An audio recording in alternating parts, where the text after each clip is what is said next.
Book supernatural, इसका हिंदी में अनुवाद है अलौकिक। अध्याय 73।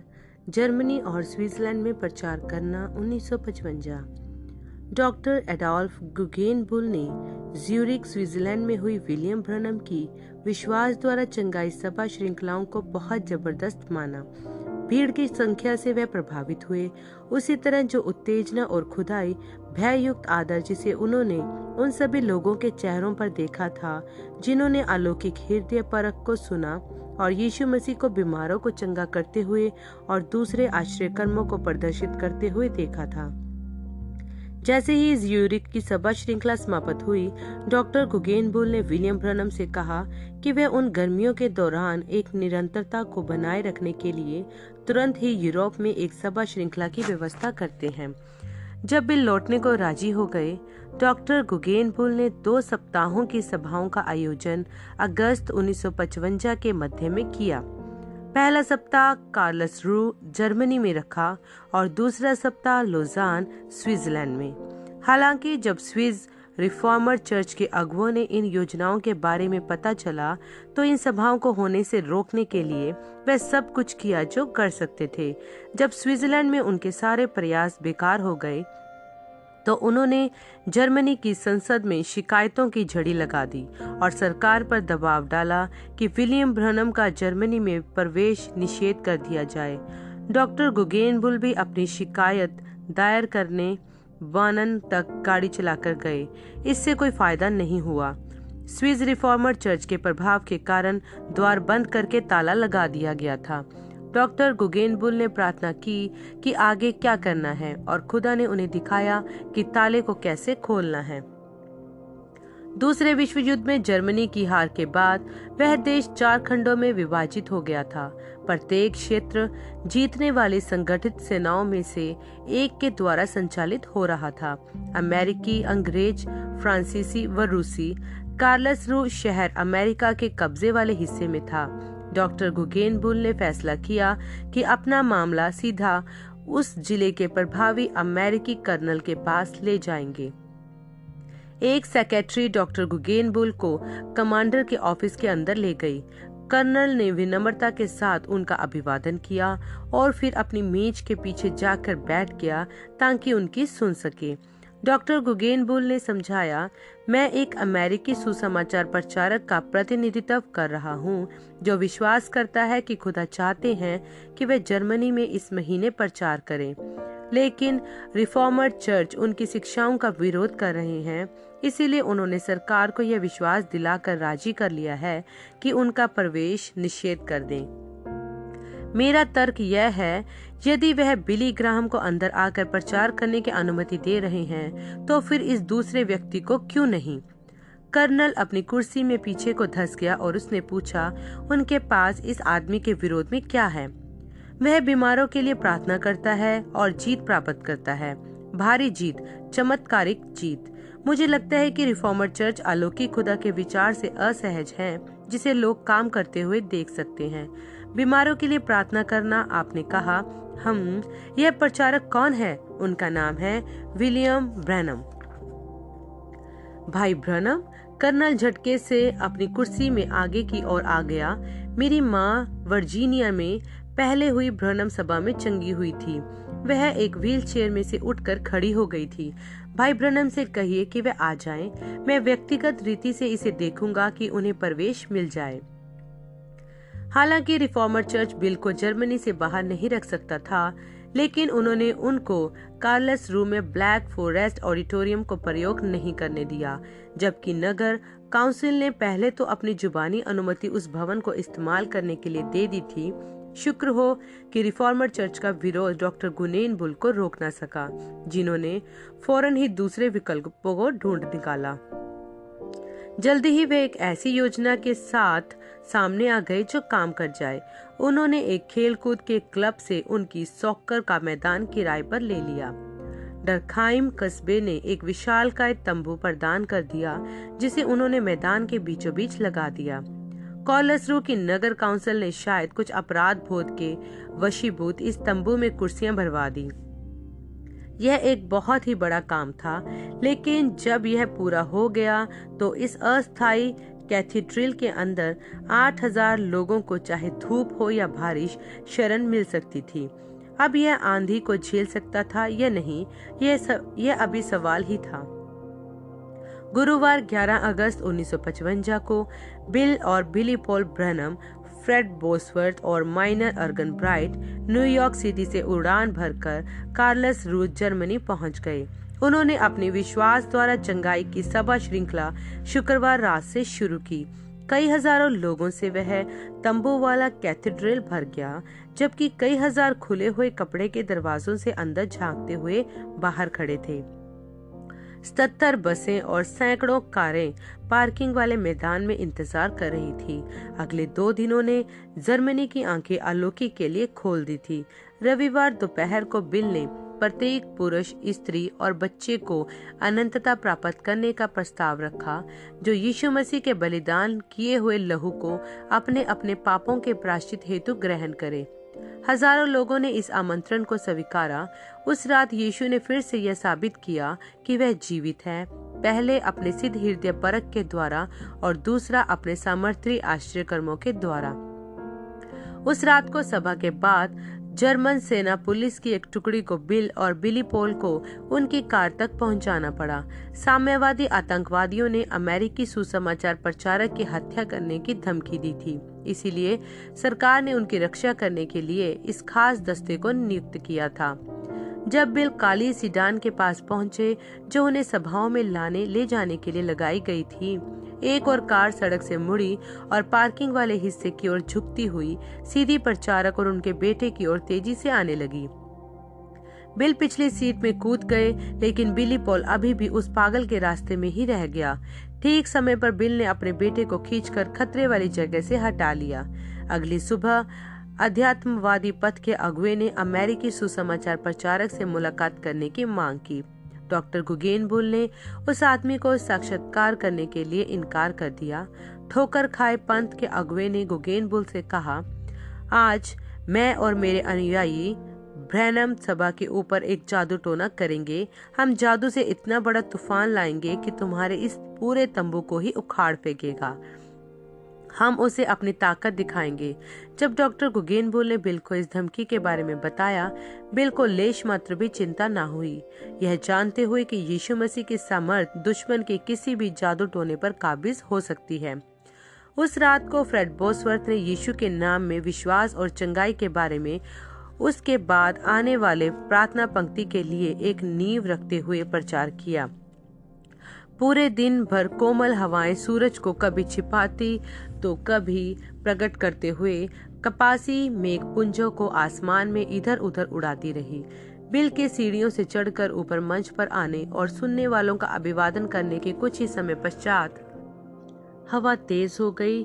तंबू के अंदर भरकर उसे उसके लकड़ी के ढांचे में ऊपर उठाते और फिर लहराती हुई पाल की तरह उसे बाहर निकालकर तानने लगी। अंदर की ओर सिकोड़ती और फिर बाहर की ओर तान देती, बार बार, जैसे कि कोई राक्षसी फेफड़े हों जो जोर जोर से सांसें ले रही हों।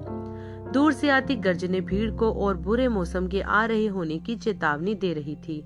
बिल ने विश्वास और चंगाई के विषय पर अंधे बर्तलमई की कहानी बताकर ही बातचीत आगे बढ़ाई, जो कि यरीहो की सड़क के किनारे बैठा था, यीशु को रुकने और उसे चंगा करने के लिए पुकार रहा था। मरकुस 10:40 से 52 का हवाला देते हुए जल्दी ही गरजती हुई हवाओं ने लाउड स्पीकरों तक के माध्यम से भीड़ के लिए उन्हें बोलते हुए सुन पाना कठिन बना दिया। बिजलियों की गर्जने और ऐसी गड़गड़ाती हुई पास आती जा रही थी जैसे कि तोपों के दागे जाने और बमों के विस्फोटों के साथ युद्ध में चढ़ती आ रही सेना हो। हवाएं लगातार निर्ममता के साथ उस कपड़े की संरचना फाड़े दे रही थी जो इस किस्म के दबाव को झेलने के लिए नहीं बनाया गया था। वह दरवाजों के फ्लैप वाले किनारों पर इस तरह से लिपटा जा रहा था कि ऐसा लग रहा था कि वह ढांचा किसी पतंग की तरह उखड़कर उड़ जाएगा। बिल जानते थे कि यह कोई साधारण तूफान नहीं है। जब से बिजली का पहला कड़ाका हुआ था, वे प्रभु से प्रार्थना कर रहे थे कि उन्हें दिखाएं कि क्या करना है। अब उन्हें एक छोटी अंधकार में परछाई भीड़ के ऊपर तैरती नजर आ रही थी। वह उस परछाई को तब तक देखते रहे जब तक कि वह 15 आदमियों के एक झुंड पर नहीं बैठ गई जो एक कतार में बैठे हुए थे। उन लोगों ने उनकी ओर पंख उठा रखे थे और मुंह से कुछ बोलते चले जा रहे थे जिन शब्दों को वह समझ नहीं पा रहे थे। बाद में उन्हें पता चला कि वह मंत्र उच्चारण करके बोल रहे थे, पिता और पुत्र और पवित्र आत्मा के नाम में हम तुझे बर्बाद करने के लिए एक तूफान को बुलाते हैं। फिर उन्हें आदमियों की एक और कतार दिखाई दी जो बीच के चलने वाले स्थान के दूसरी ओर बैठी हुई इसी काम को कर रही थी। शायद कुल मिलाकर 30 लोग होंगे, पंख हिलाते और मंत्र बोलते हुए, जबकि बिल इन लोगों को और उनकी खास क्रियाओं या उपक्रमों को ध्यान से देख रहे थे। एक दर्शन ने आकर आयामों के बीच के पर्दे को हटा दिया जिसमें उस पंथ का अगुआ छूटे हुए दुष्ट आत्माओं के सामने दंडवत कर रहा था जो उसके चारों ओर थे। अपने अनुवादक की ओर घूमकर बिल ने कहा, भाई लास्टर, इसका अनुवाद मत करना। फिर उन्होंने अपना सिर झुकाया और प्रार्थना करने लगे। प्रभु खुदा, स्वर्ग और पृथ्वी के सृष्टिकर्ता, मैं इस जर्मनी की मिट्टी पर यीशु मसीह के नाम में खड़ा हूँ। आपने मुझे इन लोगों के उद्धार के लिए भेजा है। शैतान, मैं यीशु के नाम में तुझे आज्ञा देता हूँ कि यहाँ से भाग जा। सिर उठाकर उन्होंने उस कुपंथ के अगुवे की ओर देखकर कोमलता से कहा, तू शैतान का बच्चा। जैसे यनेस और यमरेस मूसा के खिलाफ खड़े हुए थे वैसे ही तेरे पास चमत्कार करने की ताकत है। निर्गमन 7:11-12 और 2 तीमुथियुस 3:8। पर तू अलौकिक खुदा को नहीं छू सकता क्योंकि तूने इस सभा को बर्बाद करने का प्रयास किया है। तुझे इसकी कीमत चुकानी पड़ेगी। अचानक बिल को अपने सामने आकाशतून दिखाई देने लगा। ठीक मंच के किनारे से थोड़ा सा आगे एक औरत के ऊपर हवा में तैरता हुआ जिसे एक एम्बुलेंस वाले स्ट्रेचर के साथ मजबूती से बांधा हुआ था। दर्शन के माध्यम से उन्हें कुछ चमत्कारी दिखाई दिया। वहाँ वह उंगली से इशारा करते हुए बोले, वह औरत जिसे बिस्तर से बांध कर रखा गया है उसे टीबी है और उसकी रीढ़ की हड्डी सड़कर 2 हिस्सों में टूट गई है। कोई जन उन रस्सियों को खोल दे। एक संभ्रांत सा दिखने वाला आदमी जो पहले ही कतार में बैठा हुआ था उठकर खड़ा हुआ और ऐतराज किया, आप ऐसा नहीं कर सकते। मैं उसका डॉक्टर हूँ। उसे ऐसे ही पूरी तरह से हिले बगैर स्थिर रखा जाना जरूरी है, नहीं तो वह मर जाएगी। उसे खोल दो, बिल ने जोर दिया, क्योंकि यहोवा यूं फरमाते हैं, वह चंगी हो चुकी है। किसी ने उन पट्टों को खोल दिया और वह स्त्री जो स्ट्रेचर पर थी विश्वास के द्वारा उठी और खड़ी हो गई। देखने वालों के मुंह से एक साथ आह भरी सिसकारी निकली जैसे कि वह उस लकड़ी के बुरादे से पटे बीच के चलने वाले स्थान में नंगे पांव चलने लगी। कार्लसरूस सभा श्रृंखला के इस पहले आश्चर्यक्रम ने हजारों के दिलों में अपेक्षा की आग को सुलगा दिया और बहुतेरे संदेह करने वालों को हिलाकर रख दिया, लेकिन सभी को नहीं। 10 मिनट गुजर गए थे जब से बिल ने उस कुपंथ के अगुवे को फटकारा था जिसके जादू टोने के द्वारा वह तूफान पैदा हुआ था। इस दौरान हवाएं बंद होकर फुसफुसाने की हालत में आ गई थी और बादल भाप बनकर उड़ गए थे जिसके द्वारा डूबता हुआ सूरज उस तंबू के कैथेड्रल को अब चूम कर शुभ रात्रि कह रहा था। बिल ने अपना सरमन समाप्त किया और फिर 15 प्रार्थना कार्ड संख्याओं को बुलाया। जब यह 15 लोग उनकी दाहिनी ओर पंक्तिबद्ध हो रहे थे, बिल ने देखा कि वह आदमी जिसने उनको चुनौती दी थी वह अब अपनी सीट में आगे को झुका हुआ बैठा था। भाई लास्टर, उस आदमी को देखिए जो वहाँ पर बैठा हुआ है। देखिए कैसे उसका सिर आगे को और उसके हाथ नीचे को बेजान से लटके हुए हैं। उसे कुछ हो गया है। वहाँ किसी को भेजिए कि देखकर आए कि क्या हो गया है। जब उन्होंने जांच पड़ताल की तो पाया कि वह कुपंथ का सरगना हिल भी नहीं पा रहा था। परवेशक लोगों के एक झुंड को उसे उठाकर बाहर ले जाना पड़ा।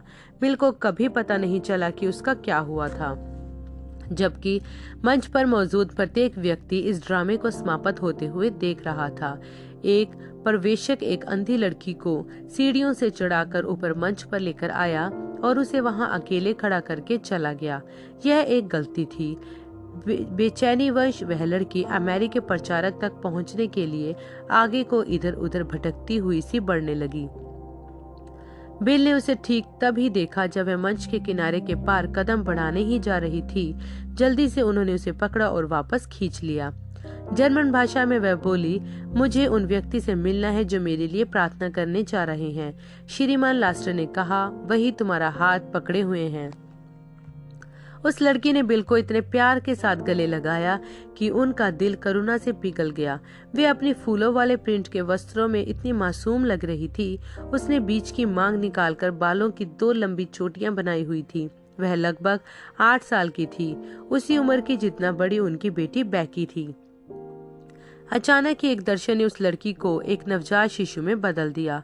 बिल ने देखा कि वह अपनी माँ की गोद में झूल रही है। उसकी माँ एक पतली, लंबी, सुनहरे बालों वाली महिला थी। उसका पिता एक भारी बदन वाला आदमी था जिसके बाल काले थे। उसके बाद बिल ने देखा कि एक डॉक्टर है जो एक नन्हे बच्चे पर झुका हुआ उसकी आंखों की जांच कर रहा है और उसने उसे अंधा घोषित कर दिया।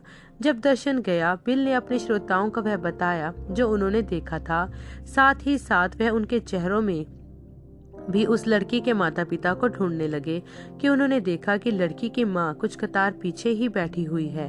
बिल ने कहा, यह सही बात है कि मेरे पास उसे चंगा करने की कोई ताकत नहीं, यीशु मसीह ही एकमात्र चंगा करता है। उन्होंने उस अंधी लड़की की ओर नीचे देखा जो अभी भी उन्हें व्याकुलता से पकड़ी हुई थी। उनके देखते देखते ऐसा दिखाई दिया कि वह 2 लड़कियों में विभाजित हो गई है। उसकी जुड़वां एक परछाई की तरह उसमें से छिलके स्वरूप अलग होकर मंच के किनारे पर आ खड़ी हुई।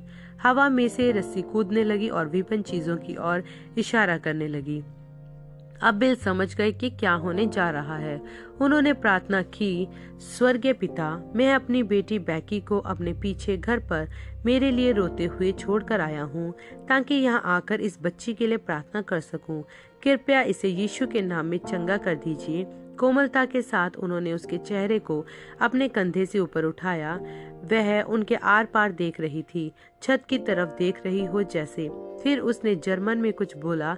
लास्टर ने अनुवाद करके बताया, भाई ब्रनम, वह पूछ रही है कि हमारे ऊपर वह गोल चीजें क्या हैं। वह बिजली की बत्तियों को जो ऊपर लगी थी देख पा रही थी। बिल ने उसके चेहरे के सामने 2 उंगलियों को रखी। मैंने कितनी उंगलियां उठा रखी हैं? उन्होंने अनुवादक के माध्यम से पूछा। 2, उसने उत्तर दिया, अपनी भी 2 उंगलियों को उसी तरह उठाकर। उसकी माँ चीख उठी और इतनी तेजी से मंच की ओर भागी कि उसका एक जूता सीढ़ियों पर ही छूट गया। जल्दी ही वे अपनी बेटी को चूम चूम कर दबोचे दे रही थी। उस छोटी लड़की ने पूछा, क्या आप मेरी माँ हैं? हाँ प्रिय, उसने उत्तर दिया। अपने छोटे छोटे हाथों से अपनी माँ के चेहरे को थामकर उस लड़की बार बार बोलने लगी, ओ माँ, आप कितनी सुंदर हैं, कितनी सुंदर। इस आश्चर्यक्रम को देखकर भीड़ अपने आप ही यह गीत गाने लगी, उसकी ताजपोशी करो, उसकी ताजपोशी करो, पृथ्वी के प्रभु स्वरूप। बाद में एक पर्यवेक्षक एक अधेड़ उम्र के आदमी को प्रचार मंच तक लेकर आया। जब बिल ने इस आदमी से अपने जर्मन अनुवादक के माध्यम से एक सवाल पूछा, वह आदमी हाथ के इशारों से उत्तर देने लगा, एक ऐसे व्यक्ति को ढूंढने में जो उसके इशारों की भाषा का तर्जुमा कर सकते।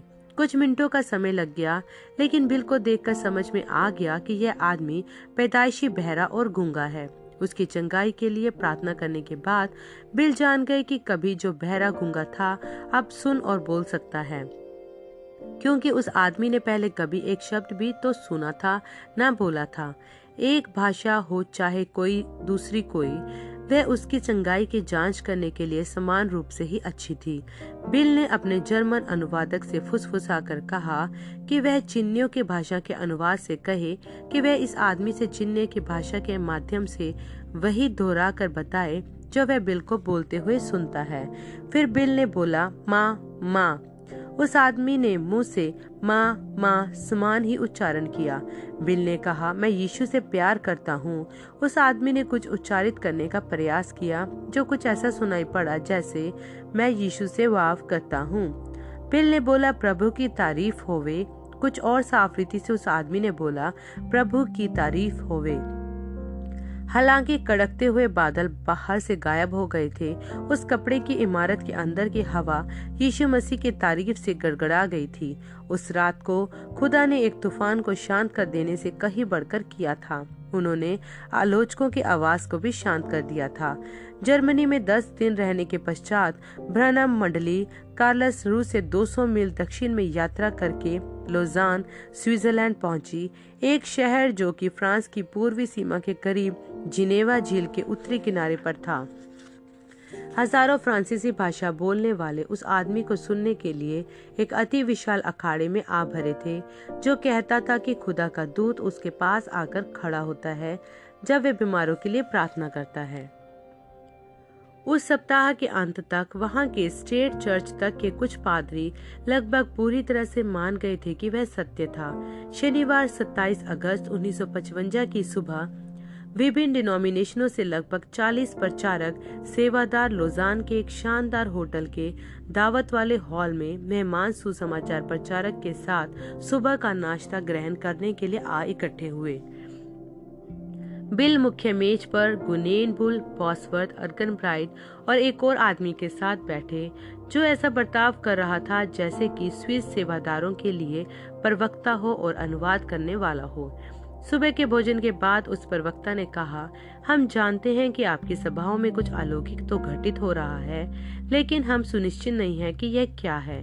हम समझ नहीं पा रहे हैं कि आप दर्शन कैसे देख पाते हैं। क्या आप हमें इसका कोई वैज्ञानिक स्पष्टीकरण दे सकते हैं कि यह कैसे काम करता है?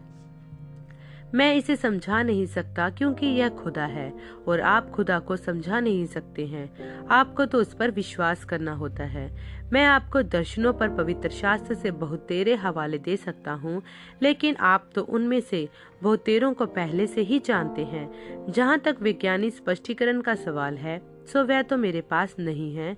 सबसे करीबी चीजें जो हैं वे तस्वीरें हैं जो प्रभु के दूत की खींची गई हैं, जो यह तो वैज्ञानिक रूप से साबित कर ही देती हैं कि वे वास्तविक हैं। रेवरेंड ब्रनम, हमारे पास आज एक पेशेवर फोटोग्राफर है। यदि वह दूत आज सुबह भी यहाँ आता है तो क्या हम उसकी तस्वीर खींचने का प्रयास कर सकते हैं? आप कर सकते हैं, यदि आप फ्लैश का इस्तेमाल ना करें। अभिषेक के तले मुझे प्रभु का दूत एक तेज ज्योतिपुंज स्वरूप दिखाई देते हैं। यदि जब मैं स्वर्गदूत को देख रहा हूँ और उस वक्त कोई फ्लैश चमका दे तो मैं पहचानने में गड़बड़ा जाता हूँ और यह मेरा दर्शन भंग भी कर सकता है। इसीलिए मैं लोगों से अपनी सभाओं के दौरान फ्लैश के द्वारा तस्वीरें लेने को मना कर देता हूँ। फोटोग्राफर ने बिल को आश्वासन दिया कि फ्लैश की तो जरूरत ही नहीं पड़ेगी, क्योंकि उस बैंक्वेट हॉल की ऊंची ऊंची बड़ी खिड़कियों में से प्रचुर मात्रा में सूरज की रोशनी अंदर आ रही है। जबकि वह अपने कैमरे को एक 3 पाए वाले स्टैंड पर स्थापित कर रहा था, उस प्रवक्ता ने कहा, रेवरेंड ब्रनम, कैमरा चलाने वाले को इशारा जरूर कर दीजिएगा जब आपको स्वर्गदूत दिखाई दे।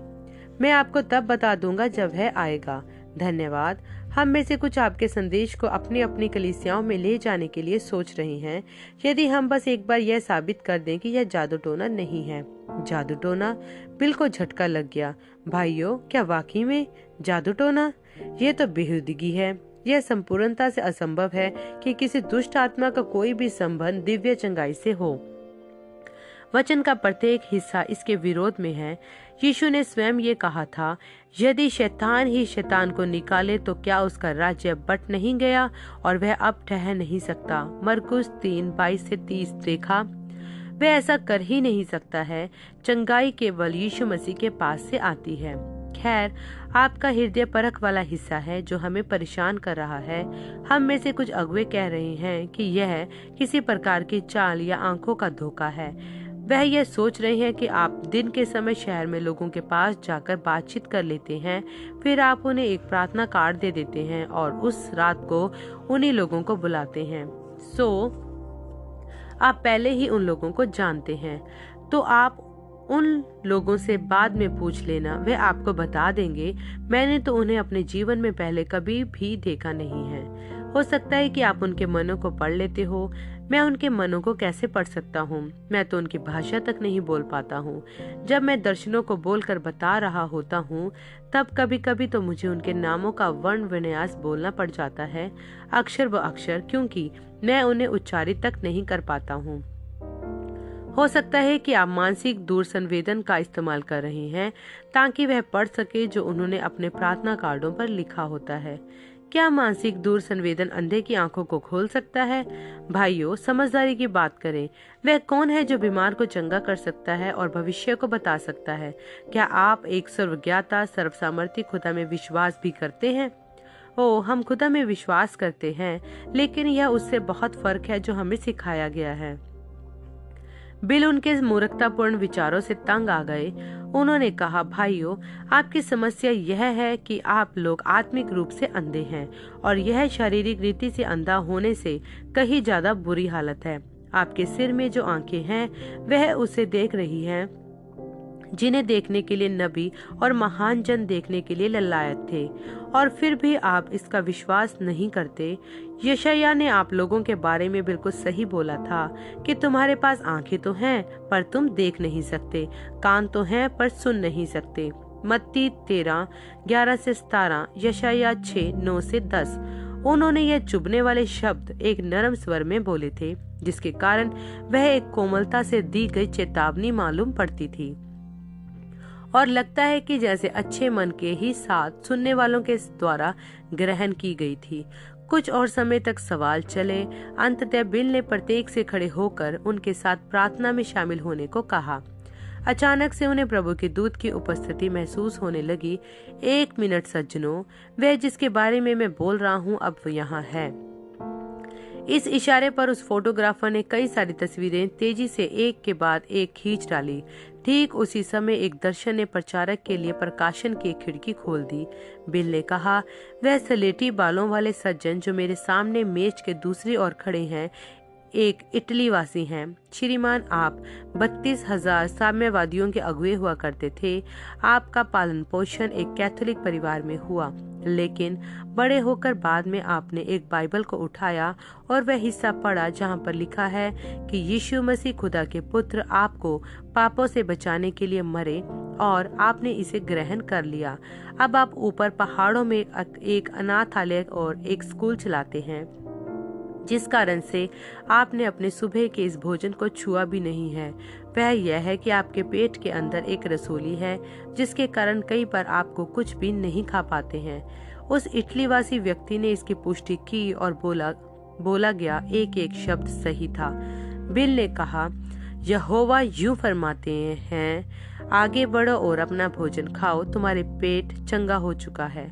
डरते डरते उस इटलीवासी ने अंडों में से एक कोर खाया। जब वह निवाला अंदर जाकर ठीक ठाक बैठ गया तो उसने एक भूख से तड़प रहे आदमी की तरह अपने भोजन पर हमला कर दिया। बिल ने बैंक्वेट हॉल में मौजूद सेवादारों से पूछा, किस किस्म का प्रार्थना कार्ड मानसिक दूर संवेदन का इस्तेमाल इस आदमी ने किया था। बाद में उस दिन जब वह पेशेवर फोटोग्राफर उन तस्वीरों को विकसित करके लाया था, वह यह देखकर अचंभित रह गया कि उसकी कुछ तस्वीरों में वह ज्योतिपुंज था जो तब नहीं दिखा था जब उसने कैमरे से फोटो खींची थी। उसने फौरन ही उन तस्वीरों को गुगेनबुल को दिखाया, जिन्होंने फिर उन्हें बॉसवर्थ और ब्रैनम को दिखाया। डॉक्टर गुगेनबुल मुश्किल से भी अपनी उत्तेजना पर काबू नहीं पा रहे थे। लगातार खींची गई इन 4 तस्वीरों ने स्पष्ट रीति से बैंक्वेट हॉल में उतरकर आते हुए प्रभु के दूत को पकड़ा था। पहली तस्वीर सामान्य मालूम पड़ती थी। इसमें 40 प्रचारकगण प्रार्थना करने के लिए अपनी अपनी मेजों के आगे खड़े दिखाई दे रहे थे। होटल के कर्मचारियों ने इन मेजों को आयताकार नमूने पर जोड़कर 2 सबसे लंबी पंक्तियां बना ली थी, जो उत्तर और दक्षिण की ओर जाती थी। प्रचारकगण अपनी मेज के दोनों ओर खड़े हुए थे, एक दूसरे की ओर मुड़े हुए सिर झुकाकर। कैमरा एक ऊंचे तिपाई के ऊपर लगाया गया था, जो कि दक्षिणी छोर से केंद्रित था। चूंकि बिल कैमरे के ठीक सामने थे, कमरे के उत्तरी ओर की मेज के मध्य में तस्वीर में स्पष्ट लेकिन दूर से उनके सिर का दृश्य पकड़ा था। उनके ठीक पीछे कांच की खिड़कियों और कांच के दरवाजों की पूरी एक दीवार स्थित थी, जिसके पार होटल की लॉबी दिखाई दे रही थी। बाहर की ओर खुलने वाली खिड़कियां फोटोग्राफर के दाहिनी ओर थी, सो सुबह के सूरज की रोशनी उस कमरे में मौजूद प्रत्येक चीज के पूर्वी पक्ष को रोशन कर रही थी, जबकि सभी पश्चिमी पक्षों पर परछाइयां बनी हुई थी। दूसरी तस्वीर में सारी परछाइयां बिखरकर दोबारा बनती नजर आ रही थी, ऊपर लगी बिजली की बत्ती के कारण नहीं, जिन्हें फोटोग्राफर ने दर्शाया था कि उस समय बुझी हुई थी, लेकिन उसके बजाय एक विचित्र आग के गोले के कारण, जो कि फर्श और ऊंची छत के बीचों बीच हवा में लटका हुआ था। देखने से ऐसा जान पड़ता था कि वह ऊपर से ठीक उसी जगह पर नीचे उतर रहा था जहां पर बिल खड़े हुए प्रार्थना कर रहे थे। इस अलौकिक ज्योतिपुंज का व्यास लगभग 3 से 4 फीट था और इतनी तेजी से संपंदित होता सा महसूस पड़ रहा था कि कैमरा उसके आकार को स्थिर नहीं पकड़ पा रहा था, जिसके कारण उसके किनारे अस्पष्ट थे। तीसरी तस्वीर में यही रुई के गोलेनुमा ज्योतिपुंज बिल के चारों ओर लिपटा दिखाई दे रहा था, जिसके कारण उनका सिर व चेहरा दृश्य से छिप ही गया था। चौथी तस्वीर में सभी प्रचारकगण बैठे हुए थे, सिवाय बिल व उनके अनुवादक के। ज्योतिपुंज सिकुड़कर लगभग 2 फीट के व्यास में सिमट गया था और अब बिल के सिर के पीछे एक प्रभामंडल के स्वरूप दिखाई दे रहा था। एक ऐसा प्रभामंडल जो एक और ज्यादा बड़ा व भारी था, जैसे उनके दाहिने कंधे पर उसका ज्यादा जोर हो। बिल का बायां हाथ उनकी आंख की ऊंचाई तक उठा हुआ था, किसी बात पर जोर देती हुई अवस्था में, जबकि वह बोल रहे थे। डॉक्टर गुगेनबुल ने कहा, फोटोग्राफर ने जर्मनी में ही बने हुए कैमरे का प्रयोग किया था, जो कि दुनिया के सबसे अच्छों में से एक है। उसने इस तस्वीरों को खींचने से पहले बैंक्वेट हॉल में दर्जन भर तस्वीरें उतारी थी और इन तस्वीरों के बाद भी दर्जन भर तस्वीरें खींची थी और वह सभी सामान्य ही आई हैं, सो कैमरे के साथ तो कोई गड़बड़ी नहीं हुई है। बिल ने तस्वीरों को ध्यानपूर्वक जांचा। यह प्रभु का दूत ही है। ठीक बात है। देखिए इस पहली तस्वीर में जिसमें सभी लोग खड़े हुए हैं, यही वह समय था जब उसने पहली बार मुझे दूत की उपस्थिति महसूस हुई थी। फिर इस दूसरी तस्वीर में आप दूत को आग के गोले स्वरूप मेरे ऊपर उतरते हुए देख सकते हैं। इस तीसरी तस्वीर में आप देखिए कि यह मेरे सिर को पूरी तरह ढके हुए है। यह तब हुआ था जब दर्शन आया था। यहाँ इस अंतिम तस्वीर में आप देख सकते हैं कि यह मुझे छोड़कर जा रहा है। देखिए कि यह किस तरह से मेरे दाहिनी ओर से जा रहा है। दूत हमेशा मेरी दाहिनी ओर खड़ा होता है, इसलिए मेरी सभाओं में मैं हमेशा अपनी दाहिनी ओर से ही प्रार्थना पंक्ति को बुलाता हूँ, सो लोग दूत के निकट खड़े होते हैं। क्या आपको लगता है कि यह बात उन सेवादारों को भरोसा दिला पाएगी? यदि वह खुदा में वास्तविकता में विश्वास करते हैं तो करेंगे। यदि वह सच्चे विश्वासी नहीं हैं, तो फिर कुछ भी उन्हें भरोसा नहीं दिला सकता है। लोजान में अपने अंतिम सरमन में बिल ने फिर से स्विस रिफॉर्मर चर्च को उनके इस बात के विश्वास करने पर धिक्कारा कि यीशु कुंवारी से नहीं जन्मे थे। उन्होंने प्रचारा, ज्यादा समय नहीं हुआ है, अमेरिका में एक स्त्री ने मुझसे कहा, भाई ब्रनम, आप यीशु के बारे में उसके पृथ्वी के सफर के दौरान वाले समय पर कुछ ज्यादा ही बढ़ा चढ़ाकर बोलते हैं। आप तो उसको दिव्य ही बना देते हैं। मैंने कहा, वह खुदा ही थे। वह बोली, वह एक महान नबी था, लेकिन वह एक मनुष्य ही था और यह मैं बाइबल से साबित कर सकती हूँ। मैंने कहा, मैं आपको प्रयास करते हुए देखना चाहूंगा। उसने कहा, यूहन्ना 11 अध्याय निकाला और मेरे लिए वह हिस्सा पढ़ सुनाया जिसमें लाजर की कब्र पर यीशु के रोने के बारे में लिखा है। उसने कहा, केवल एक मनुष्य ही रो सकता है। मैंने कहा, महिला, जब वह लाजर की कब्र पर रोया तो वह एक मनुष्य था, लेकिन जब उसने लाजर को बाहर निकल कर आने की आज्ञा दी और एक आदमी को 4 दिन पहले मर चुका था दोबारा जीवित होकर अपने पैरों पर खड़ा हो गया, तो वह फिर एक मनुष्य से बढ़कर था। वह किसी भी नबी से बढ़कर था। वह खुदा था। यीशु एक मनुष्य था। जब वह नाम में सो गया था, वह पूरे दिन प्रचार करने और बीमारों के लिए प्रार्थनाएं करने के बाद इतना थक गया था कि तूफान तक से नहीं जाग पाया था। वह छोटी सी मछली पकड़ने वालों की नाव उन बड़ी बड़ी लहरों के कारण बोतल के ढक्कन की तरह उछल रही थी। सागर के 10,000 शैतानों ने कसम खाई थी कि उसे रात को डुबो कर मारेंगे। वह एक मनुष्य ही था जब चेलों ने उसे हिला हिलाकर जगाया था, लेकिन जब उसने स्वर्ग की ओर देखकर बोला, शांत हो जा, थम जा, और तूफान ने उसकी आज्ञा मानी थी। मरकुस 4:36 से 41 और मत्ती 8:23 से 27, लूका 8:22 से 25। वह एक मनुष्य से बढ़कर था जब वह खुदा था। वह एक मनुष्य था जब वह क्रूस पर टांगा हुआ था और हमारे पापों के लिए मर गया था, सर्वोच्च बलिदान। लेकिन ईस्टर की सुबह जब उसकी कब्र से पत्थर लुढ़क कर वापस चला गया और वह चलता हुआ सामने आ गया, तो उसने साबित कर दिया था कि वह खुदा था। मत्ती 28:1 से 15, मरकुस 16:1 से 14, लूका 24:1 से 49, यूहन्ना 20:1 से 23। ठीक जैसे यूरिक में 2 महीने पहले हुआ था, 1955 की यह दूसरी यूरोपीय सभा श्रृंखला एक जबरदस्त सफलता साबित हुई। इन 2 सप्ताहों की सभाओं के परिणामों का आकलन करने के बाद ब्रहनम टीम ने अंदाजा लगाया कि 1,00,000 लोगों से कुछ ज्यादा ही संख्या में लोगों ने अपने जीवन यीशु मसीह को समर्पित कर दिए या उन्हीं के द्वारा जर्मनी और स्विट्जरलैंड में उन गर्मियों के दौरान चंगाइयां प्राप्त किए थे। आमीन।